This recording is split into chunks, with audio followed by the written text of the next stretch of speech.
राजस्थान वीरों की भूमि है। राजपूतों ने सदियों तक अपने युद्ध और शौर्य से इस भूमि को भारत में सबसे शक्तिशाली राजपूत राज्य बना दिया। यहाँ के भव्य राजमहल, दुर्ग, किले वास्तुकला के उत्कृष्ट नमूने हैं। राजस्थान का इतिहास करीब 5000 साल पुराना है। साथ ही ये धरती वैदिक सभ्यता और सिंधु घाटी सभ्यता का भी हिस्सा रही है, जिसके बारे में अध्ययन करने आज भी देश ही नहीं विदेशों से भी इतिहासकार आते रहते हैं। इसी धरती पर दयानंद सरस्वती का निर्माण हुआ और इसी धरती पर हुआ संत चरणदास जी, संत जसनाथ जी जैसे महान विद्वानों का अवतार। इस खूबसूरत किले की आधारशिला सवाई मानसिंह ने रखी, जबकि इसको पूरा सवाई जयसिंह द्वितीय और राजा जयसिंह प्रथम ने करवाया। यही कारण है कि इस किले को बनने में पूरे 100 साल लग गए। तब जाकर इस नायाब धरोहर का निर्माण हुआ।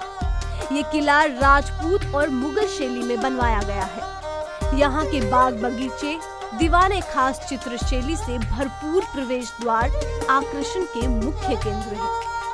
आपको जानकर हैरानी होगी कि इस महल में एक छोटी सी खिड़की बनाई गई है, जो रानियों के लिए हुआ करती थी। जब भी मनोरंजन के कार्यक्रम होते थे तो वो इस खिड़की से देखा करती थी, क्योंकि उस समय शाही परिवार की महिलाओं को आम लोगों के बीच आने की अनुमति नहीं थी। लेकिन सबसे बड़ा आकर्षण का केंद्र है यहाँ का शीश महल।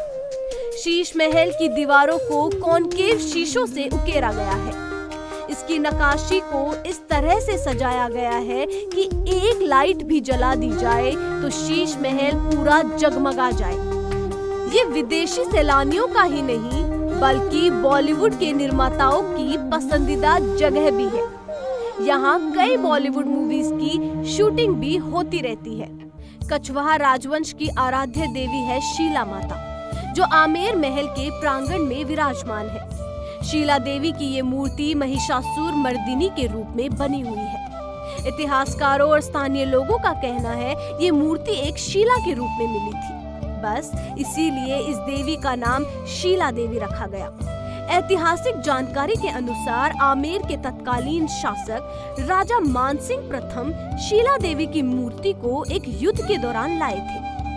माता ने एक दिन मानसिंह को सपने में दर्शन दिए और कहा उनकी मूर्ति को मानसिंह के राज्य में विराजमान किया जाए। अगर ध्यान से देखा जाए तो शीला देवी की मूर्ति का मुख टेढ़ा या मुड़ा हुआ नजर आता है। एक किवदंती ये है कि राज परिवार जब तक नरबलि देते थे तब तक माता राज परिवार पर प्रसन्न थी, और जब से पशु बलि दी जाने लगी देवी नाराज हो गई और अपना मुख मोड़ लिया। उसी समय से माता की मूर्ति का मुख थोड़ा टेढ़ा है। मंदिर का प्रवेश द्वार चांदी की परख से बना हुआ है, जिस पर माता के 9 रूपों की छवि को उकेरा गया है, जिसके दर्शन करने हर रोज देवी के भक्त आते रहते हैं।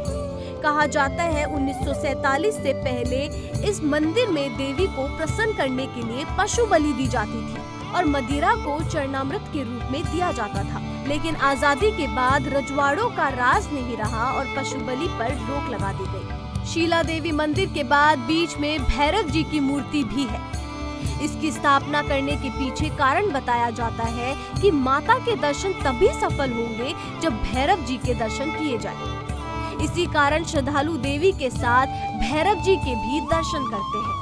कहा जाता है कि वध करने पर भैरव जी ने अंतिम इच्छा में माता से वरदान मांगा था कि आपके दर्शनों के बाद मेरे भी दर्शन भक्त करें। माता ने उन्हें आशीर्वाद देकर उनकी इच्छा को पूर्ण किया था। शीला माता मंदिर में आजादी से पहले तक सिर्फ राज परिवार के सदस्य और सामान्य जागीरदार ही शीला माता के दर्शन कर पाते थे।